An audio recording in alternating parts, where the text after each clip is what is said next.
நேயர்கள் அனைவருக்கும் வணக்கம். வெண்முரசு நீர்கோலம் அத்தியாயம் 28. இருளெழுகை. வரும்போது தொலைவில் தெரிந்த அவளுடைய முதல் அசைவிலேயே அந்த மாறுதலை அவனால் மெல்லிய உள்ளதிர்வுடன் கண்டடைய முடிந்தது. தோழியரிடமிருந்து அது அவளை முழுமையாக பிரித்து காட்டியது. அசைவுகளிலேயே அந்த வேறுபாடு தெரிந்தது. பறவை கூட்டம் நடுவே பிரிதொரு பறவை என இடையில் கை வைத்து திண்ணையில் நின்றிருந்த பிருகன்னலையை பார்த்து விட்டாள் என்று தெரிந்தது. அதன் பின் அவள் விழி தூக்கவே இல்லை. காற்று அலைத்து நகர்த்தி வரும் புகைச்சுருள் போல எடையின்றி மெல்ல அசைந்து வந்தாள். அவள் முகத்தில் உணர்வுகள் மாறிக்கொண்டிருந்தன. இடைநாழி சுவரில் பதிந்து வண்ணங்கள் மாறிக்கொண்டே இருக்கும் பித்தளை குமிழ் போல. படிகளின் கீழ் வரும் வரை ஒரு முறை கூட விழி தூக்கி அவள் பிருகன்னலையை நோக்கவில்லை. அப்படியென்றால் அவள் பிருகன்னலை தன்னை நோக்குகிறாள் என்பதில் ஐயமற்றிருக்கிறாள். அருகணைந்து விழி தூக்காமலேயே பிருகன்னலையின் கால்களை தொட்டு சென்னி சூடி, "வணங்குகிறேன் ஆசிரியரே" என்றாள். "வருக" என்று அவள் சொன்னாள். "உனது நடை மாறி இருக்கிறது, அதைத்தான் பார்த்தேன்" என்றாள். "ஆம், நேற்றிரவு முழுக்க நின்றிருப்பது ஒன்றையே பயின்றேன்" என்றாள் உத்தரை. "எதை கண்டடைந்தாய்?" என்றாள். "நான் அரசி அல்ல, நிஷாத குலத்தவள் அல்ல, சபரகுடியினளும் அல்ல. இவை அனைத்தும் என் மேல் சுமத்தப்பட்டவை. நான் பெண்" என்றாள். பிருகன்னலை உரக்க நகைத்து, "நன்று, அவ்வுணர்வும் கலைய இன்னும் நெடுந்தொலைவு செல்ல வேண்டும், பார்ப்போம்" என்றாள். அவர்கள் உள்ளே சென்று அமர்ந்தனர். சந்தன பேழைகளில் இருந்து எடுத்த சலங்கைகளை கட்டி கொண்டபடி அதன் கரந்த குலுங்கலுடன் இணைந்து மெல்லிய குரலில் பேசிக்கொண்டனர். பிருகன்னலையின் கை உத்தரையின் கைகளை பற்றியது, தோளில் தட்டியது, ஆடை திருத்தியது, அணிகளை சீரமைத்தது, குழலை சுருட்டி முடிந்தது. அவள் அத்தொடுகையால் குயவன் கை பசுங்கலம் என உரு நெகிழ்ந்து உருக்கொண்டாள். அகன்று நின்று அவளை நோக்கி தலையசைத்து, "நன்று" என்றாள் பிருகன்னலை. உத்தரை நாணத்துடன் புன்னகை செய்தாள். அவ்வசைவுகளை நோக்கி நின்ற அவன் ஒரு கணத்தில் கூரிய ஊசி ஒன்று உடலில் பாய்ந்தது போல் ஓர் உணர்வை அடைந்தான். பிருகன்னலை என அங்கு நின்றிருந்தது பெண்ணோ இருபாலோ அல்ல, ஓர் ஆண். உடனிருந்த பெண் உடல் அதை அறிந்திருந்தது. மீண்டும் திரும்பி உள்ளே பார்த்தான். அவள் அசைவுகளில் எந்த மாற்றமும் இல்லை. பெண்ணழகின் முழுமை, அதை தானே அறிந்து கொண்டாடும் நடனம். எப்பெண்ணும் தன் கனவின் உச்சியில் நின்றிருக்கும் எழில் கொண்டிருந்த அசைவுகள். அவளை தொடும் போது மட்டும் ஆணாகிறாளா? அப்படியும் அல்ல. தொடும் கை மட்டும் ஆணுக்குரியதாகிறதா?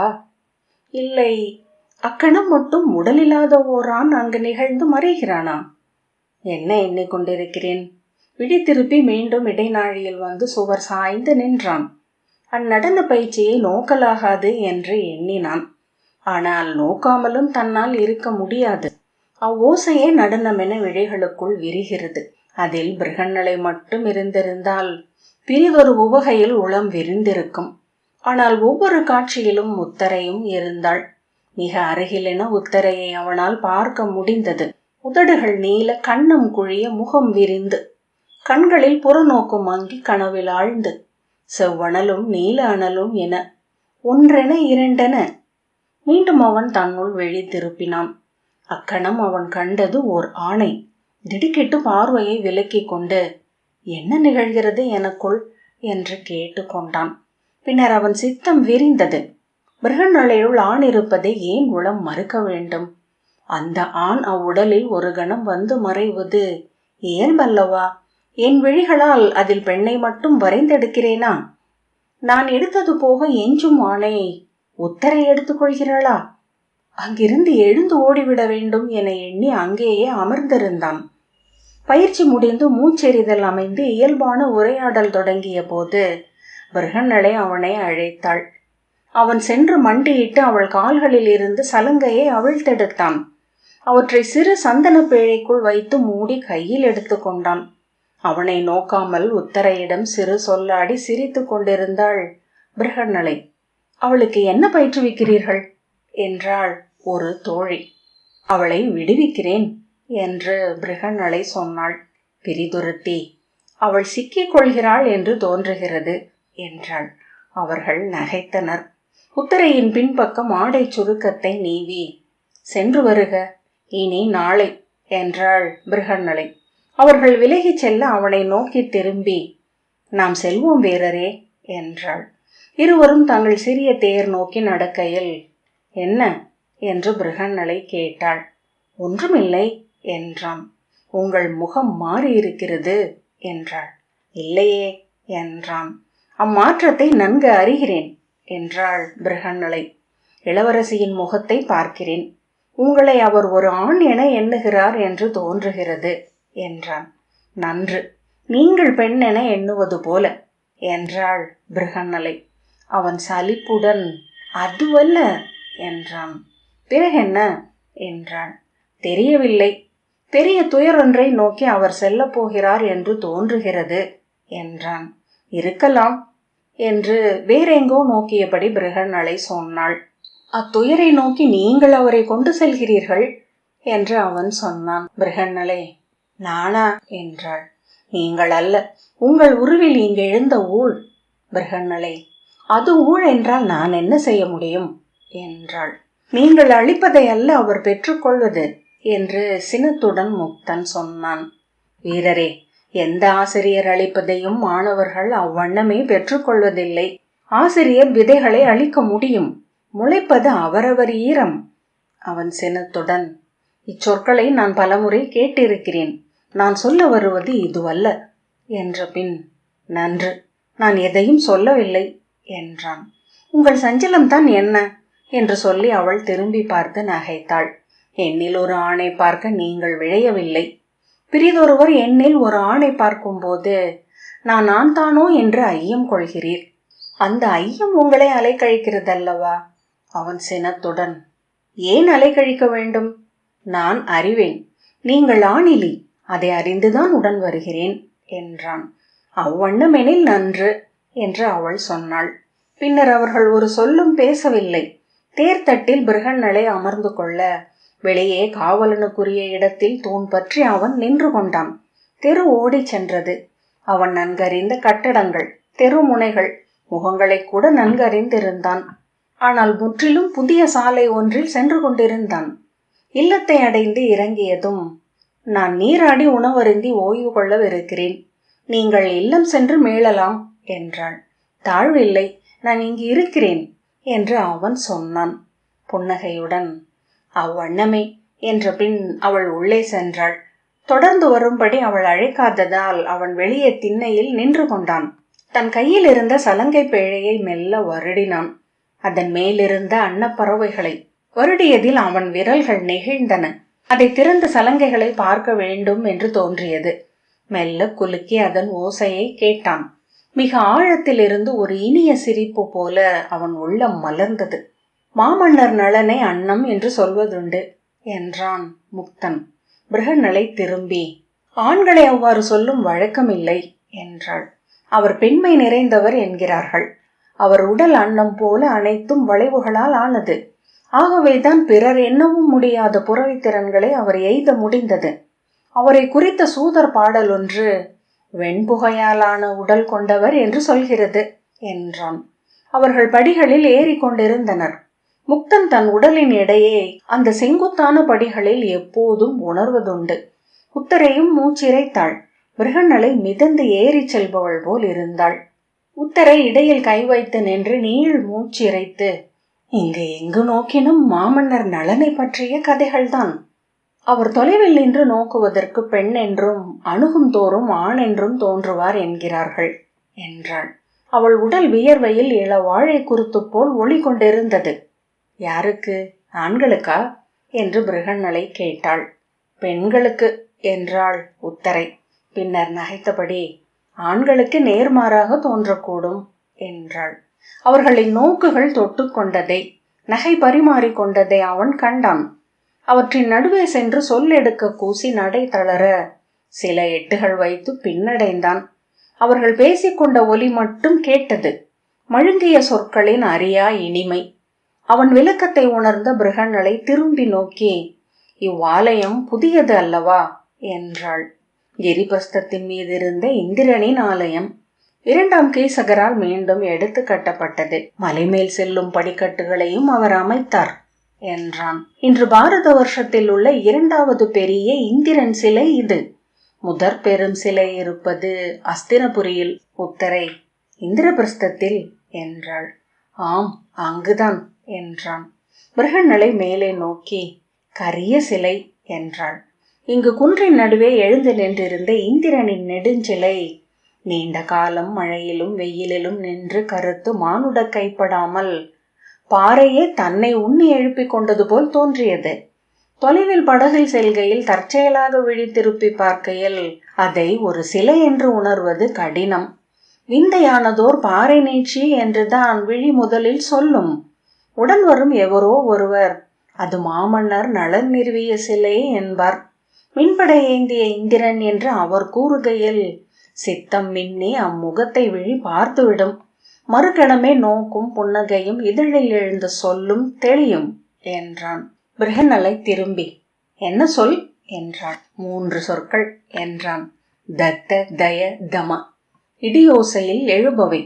பிருகன்னலை மேலே நோக்கிய பின் நான் அவ்வண்ணமே எண்ணினேன் என்றாள். என் முது தந்தை பலமுறை அந்த அருங்கணத்தை சொல்லி இருக்கிறார் என்றான் முக்தன்.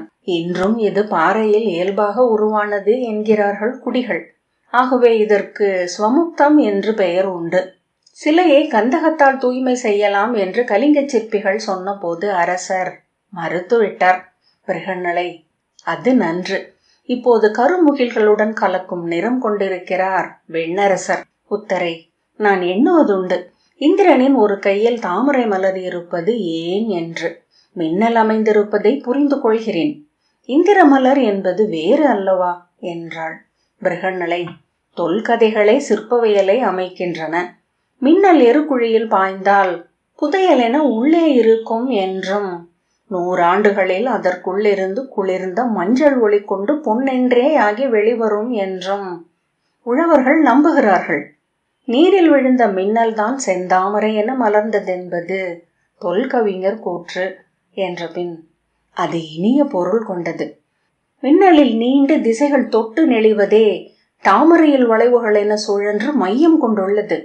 மின்னலில் சுடுவது மலரில் குளிர்கிறது என்றாள். படிகளில் ஏறி இந்திரனின் ஆலயத்தின் முகப்பை அடைந்தனர். ஓராள் உயரத்தில் செங்கல் அடுக்கி கட்டப்பட்டிருந்த சுற்றுச்சுவருக்குள் இந்திரன் சிலை கிழக்கு நோக்கி நின்றிருந்தது. உள் நுழைந்ததும் அதன் முழங்கால் உயரத்திற்கு மட்டும் கால்கள் விழிகளுக்கு தெரிந்தன. பாறையில் பதிந்த 2 பாதங்களுக்கு நடுவே இருந்த பலிபீடத்தில் மலர்களும் கனிகளும் காய்களும் பூச்செய்கைக்காக படைக்கப்பட்டிருந்தன. முன்னரே அங்கு வந்திருந்த வணிகன் அளித்த மலர்களை பூசகர்கள் வாங்கி இந்திரனின் கால்களுக்கு அணிவித்தார். 2 மைந்தருடன் வந்திருந்த அவ்வணிகன் மும்முறை குனிந்து வணங்கி அப்பால் சென்றான். பூசகர் இளவரசியையும் பிருகன்னலையும் பார்த்து முகம் மலர்ந்து கை கூப்பியபடி ஓடி வந்தார். இளவரசி, தங்கள் வருகையை எவரும் அறிவிக்கவில்லை. பேசிக் கொண்டிருக்கையில் இன்று இங்கு வரலாம் என்று தோன்றியது. கிளம்பிவிட்டோம் என்றாள் உத்தரை. இளவரசி, இவர்தான் தங்கள் ஆசிரியை என்று எண்ணுகிறேன் என்றார் பூசகர். வருக என்று அழைத்துச் சென்றார். இந்திரனுக்கு 2 பாலர் உகந்தவர் என்று அறிந்திருப்பீர்கள் ஆசிரியரே. இந்திரன் பெண்ணுருவும் 2 பால் உருவும் கொண்ட பல நிகழ்வுகள் தொல்கதைகளில் உள்ளன என்றபடி பூசகர் பூச்செய்கை மேடை மேல் ஏறினார். ஆம், வடக்கே பல ஊர்களில் 2 பாலினத்தோரே இந்திரனுக்கு பூசகர்களாகவும் திகழ்கிறார்கள் என்றாள் பிருகன்னலை. இங்கு வந்து முதலில் நெல்லுங்கள். அந்த வெண்தாமரை மலர் உங்கள் கைகளில் இருக்கட்டும். பூசகரின் உதவியாளன் பலிபீடத்தில் இருந்த மலர்களையும் கனிகளையும் அகற்றினான். தோழியர் கைகளிலிருந்து கனிக்கூடைகளை எடுத்து உத்தரை அவரிடம் கொடுத்தாள். பூசகர் பிருகன்னலையிடம் இந்திரன் நின்ற கோலச் சிலை. பரசுராமரால் முதல் கீசகருக்கு அளிக்கப்பட்ட சிறிய சிலை இது. அவர் அதை இங்கு கொண்டு நாட்டி வழிபட்டார். நளமாமன்னரின் காலத்தில் இச்சிலைக்கு மாகேந்திர வேள்வி ஒன்று இயற்றப்பட்டது. அவ்வேள்வியின் ஆவி இங்கு படைக்கப்பட்டதும் சிலை வளரத் தொடங்கியது. 20 அடி உயரத்தில் வளர்ந்த பின்னர் மேலும் வளர்வதை எண்ணி நகரத்து மக்கள் அச்சம் கொள்கையில் அமரேந்திர வேள்வி ஒன்று இயற்றி அந்நீரை இதற்கு முழுக்காட்டினர். வளர்ச்சி நின்றது. இந்திரன் விருத்திரனை கொல்வதன் பொருட்டு தவமியற்றுவதற்காக வந்து தங்கியிருந்ததனால் இந்த மலை கிரிபிரஸ்தம் என்று அழைக்கப்பட்டது. நள மாமன்னருக்கு பிறகு இந்திரகிரி என்றும் பெயர் பெற்றது. அன்று இதை சூழ்ந்திருந்த காட்டுக்குள் நள மாமன்னரின் பெருநகராகிய இந்திரகிரி இருந்தது. அதன் இடிபாடுகள் என்றும் புதர்களுக்குள்ளும் பூமிக்குள்ளும் மறைந்து கிடக்கின்றன.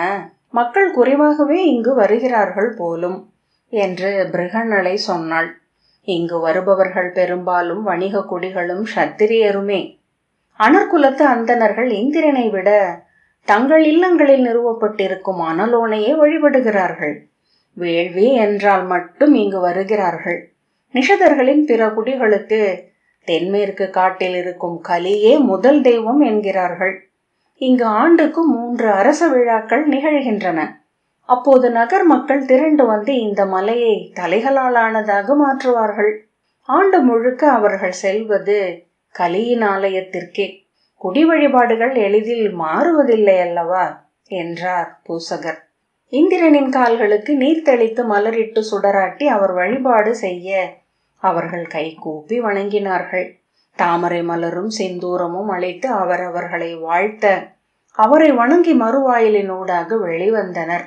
நீங்கள் விரும்பினால் கலிதேவனின் ஆலயத்திற்கும் சென்று மீளலாம் என்றாள் தோழி ஒருத்தி. பிருகன்னலை திரும்பி, நன்று, அதை பிரிதொரு தருணத்தில் வைத்துக் கொள்வோம். இருபாலினத்தோரை கலி அணுகுவதில்லை. எப்பாலினம் என்றறியாது குழம்புவான் என்று ஒரு சொல் உண்டு என்றான். அதன் பொருட்டே பல ஊர்களில் இருபாலினத்தோரை வணிகர் வழிபடுகிறார்கள் என்று பிருகன்னலை சொன்னாள். படி இறங்குகையில், நளமாமன்னர் ஆட்சி செய்யும் போதே இங்கு இந்திரனும் கலியும் முரண்கொள்ள தொடங்கிவிட்டனர் என்று முக்தன் சொன்னான். பிருகன்னலை திரும்பி, எவ்வாறு என்றாள். நளனின் இளையோன் புஷ்கரன் காளககுடியைச் சேர்ந்தவர்.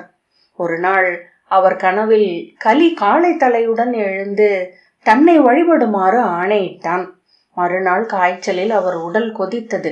நிலை மறந்து காளையுரு என்றே சொல்லிக் கொண்டிருந்தார். மருத்துவர்கள் 12 நாட்கள் போராடி அவர் உடலை மீட்டனர். தோல் கருகி முகம் ஒடுங்கி உலர்ந்த பிணமென்றாகி தன் குடிலுக்குள் கிடந்த அவர் எவர் அணுகினாலும் அவர் நிழலை நோக்கி காளையுரு என்றே சொல்லிக் கொண்டிருந்தார்.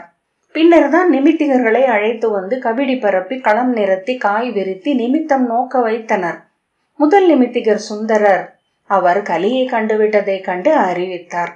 அவர் உயிர் துறக்கக்கூடும் என்றும் அதை தடுக்க அவர் கலியை தன் முதற்றலைவனாக ஏற்க வேண்டும் என்றும் கூறினார். காளககுடி அவர்களின் இல்லத்தின் தென்மேற்கு மூலையில் கலியின் உருவை காளை வடிவில் நிறுவி ஊன்பலி அளித்து வழிபட்டனர். புஷ்கரன் உடல் தேறினார். முன்பை விட தோல் ஒளியும் உடல் ஒளியும் கொண்டவராக மாறினார். கலிதேவனுக்கு இங்கு நிஷாத குடிகளில் அன்று வரை பெருந்திரள் விழவென்று ஏதும் இருக்கவில்லை. ஆடி மாதம் முழு கரு நிலவு நாளில் ஒரு பெரும் பலியாடலை காளககுடி அறிவித்தது. அதற்கு அவர்கள் அரசியிடம் ஒப்புதல் ஏதும் பெறவில்லை. அரசி தமயந்தி இந்திரனை தன் முதல் தெய்வமாக கொண்டிருந்தவர். தன் 2 குழந்தைகளுக்கும் இந்திரசேனை என்றும் இந்திரசேனன் என்றும் பெயரிட்டிருந்தார் என்று அறிந்திருப்பீர்கள் என்றான் முக்தன் என்றாள் பிருகன்னலை. முடிவு செய்து அறிவித்த பின்னரே அவர்கள் அவையில் அதை சொன்னார்கள். காளககுடியின் 3 மூத்தவர்கள் அவையில் எழுந்த கலி தங்கள் கனவில் வந்து விழவு கொள்ளுமாறு அறிவுறுத்தியதாகவும் அரச ஒப்புதல் தேவை என்றும் கேட்டனர். அரசவை அதை எதிர்பார்த்திருந்தது. அரசி சொல்ல போவதை எதிர்நோக்கி அவர்கள் திகைப்புடன் அமைதியாக காத்திருந்தனர். அரசியின் விழிகளில் வந்த மாறுதலை அவை மூத்தவர் நன்கு அறிந்தனர். ஆனால் அமைதி விலகாத குரலில், ஒரு நகருக்கு முதன்மை தெய்வம் என ஒன்றே இருக்க இயலும். பிற தெய்வம் முதல் தெய்வத்தின் கோலுக்கு அரைக்கூவல் ஆகும் என தமயந்தி அறிவித்தார். அவர்கள் கலைந்து எழுந்து உரத்த குரலில், எங்கள் தெய்வத்தின் ஆணையை நாங்கள் மீற இயலாது. அவ்வண்ணம் என்றால் அதை உங்கள் குடி விழாவாக நடத்துங்கள். நகர் மக்கள் அதில் பங்கெடுக்க வேண்டியதில்லை என்று தமயந்தி கூறினார். பெருவிழவு கொள்ளும் தெய்வம் முதன்மை தெய்வத்திற்கு எதிர் நிற்கிறது. அதை ஒப்பினால் நகர் என்றேனும் 2 பிரியும். நாம் வென்று செல்லும் காலம் இது. இப்பிரிவை நம் எதிரிகள் பயன்படுத்தி கொண்டால் நாம் அழிவோம். அவர்கள் அதை ஏற்கவில்லை. இந்திரனின் வழிபாடு பாரத வருஷத்திற்கு ஒரு செய்தி சொல்கிறது. இந்நகரம் ஆரிய நெறி நிலவுவது, எனவே வணிகத்திற்கு உகந்தது என்று. கலி வழிபாடு நேரெதிர் செய்தியை அளிப்பது. ஏனென்றால் அவ்வழிபாட்டை நாம் கொண்டிருந்த காலத்தில் வணிகர்களை கொள்ளையடித்தோம் என்றார் அரசி.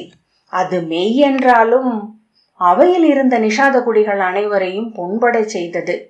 அவர்களில் காளகர்கள் மட்டும் எழுந்து, இது குடிச்சிறுமை செய்யும் சொல், இதை ஏற்க மாட்டோம் என்றனர். குடித்தலைவர் சீர்ஷர் எழுந்து, அரசி எண்ணிக்கொள்ள வேண்டியதொன்று உண்டு.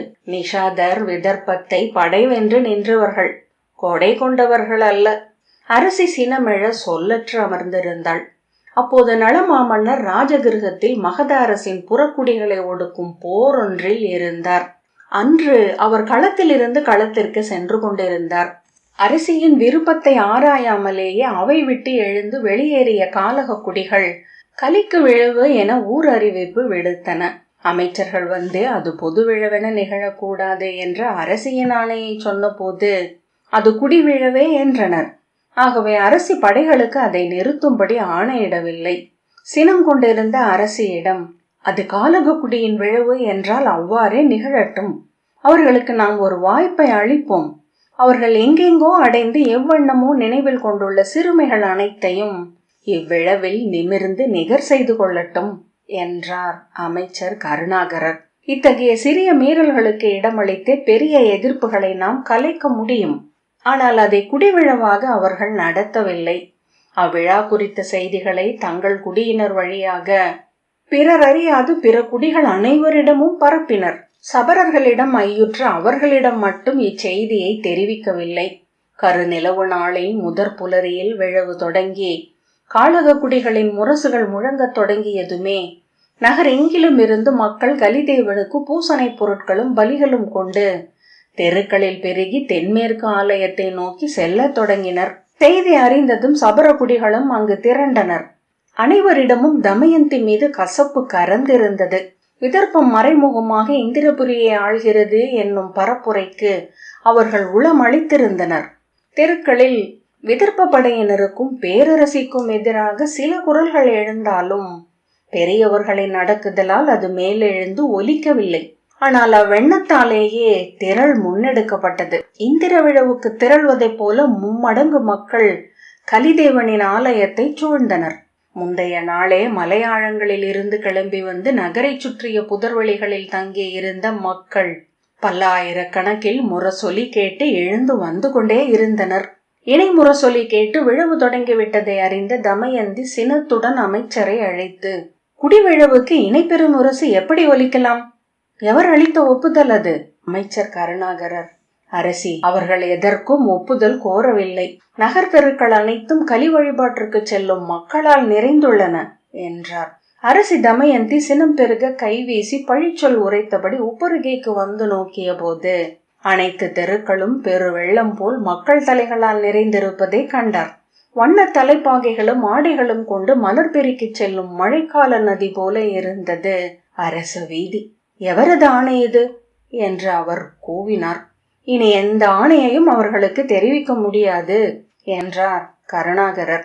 அவர்களை தண்டியுங்கள், யார் இதற்கு பொறுப்போ அவர்களை இழுத்து வாருங்கள் என்றார் அரசி. இத்தனை பெருக்கென மக்கள் எழுந்த பின் உங்கள் சொல் அதற்குரிய மதிப்பை பெறாது. ஒருவேளை அது எதிர்ப்பை பெறக்கூடும். எதிர்ப்பை பெறும் என்றால் அது ஒரு தொடக்கம் என்றாகும் என்றார் கருணாகரர். அதை நன்குணர்ந்த அரசி முலைகள் எழுந்தமைய உடல் பதற கைகள் அலைப்பாய அங்கு நின்று நோக்கி கொண்டிருந்தார்.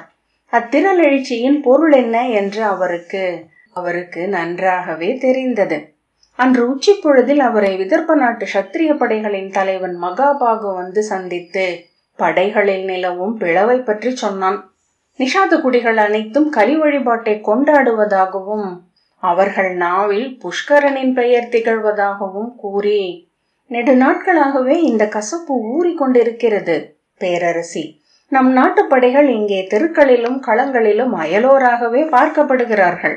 மதுக்கடைகளில் கூட சிறுமை செய்யப்படுகிறார்கள் என்றான்.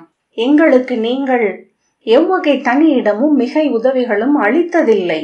நிஷாதர்களின் அடிமைகளென அவர்களின் நாட்டை காக்கும் பொருட்டு நாம் ஏன் இங்கிருக்க வேண்டும் என்றே விதர்ப்ப படைகள் முணுமுணுத்துக் கொள்கின்றன.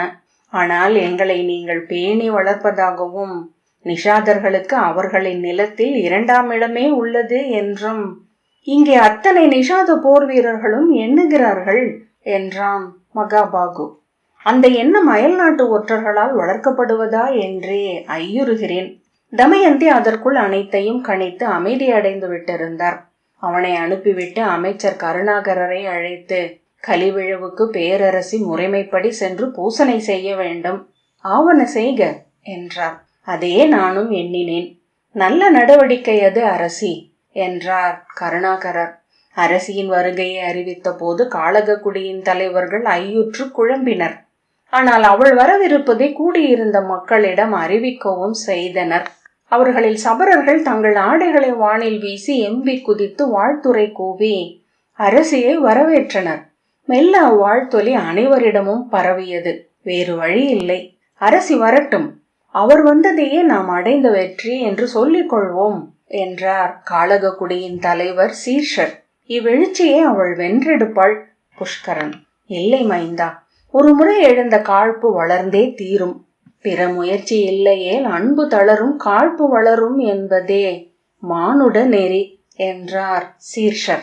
அன்று மாலை தன் வெள்ளித்தேரில் தமயந்தி மைந்தருடன் கலி வழிபாட்டுக்கு வந்தார். மக்கள் கூடி வாழ்த்தொலி எழுப்பி கொந்தளித்து அவரை வரவேற்றனர். புஷ்கரனும் சீர்ஷரும் குடித்தலைவர்களும் அவரை எதிர்கொண்டு கோல் தாழ்த்தி வரவேற்று அழைத்து சென்றனர். சிற்றாலயத்தின் உள்ளே இருட்டில் இருளுருவென்று விழிமின்ன அமர்ந்திருந்த கலிதேவனை அரசி கூர்ந்து நோக்கினார். அவன் கண்கள் வெண்பட்டால் கட்டப்பட்டிருந்தன. ஆயினும் நோக்கை உணர முடிந்தது அவரால். அந்த முகத்தில் புன்னகை விரிவது போல தோன்ற அவர் விழி தாழ்த்தி தன் குடலையில் இருந்த நீல மலர்களை கலியின் காலடியில் வைத்து வணங்கிவிட்டு விலகிச் சென்றார். அதுவே தொடக்கம் என்கிறார்கள் தொல்கதைகளில் என்றான் முக்தன். அங்கிருந்தே நிஷத பேரரசு மெல்ல சரிய தொடங்கியது. பிருகநிலை, மானுடரின் வளர்ச்சிக்கு உச்சமென ஓர் அறியா புள்ளி உள்ளது. அது தெய்வங்களின் வேடிக்கை. நீர்க்கோளம் 28வது அத்தியாயம் இத்துடன் நிறைவு பெற்றது.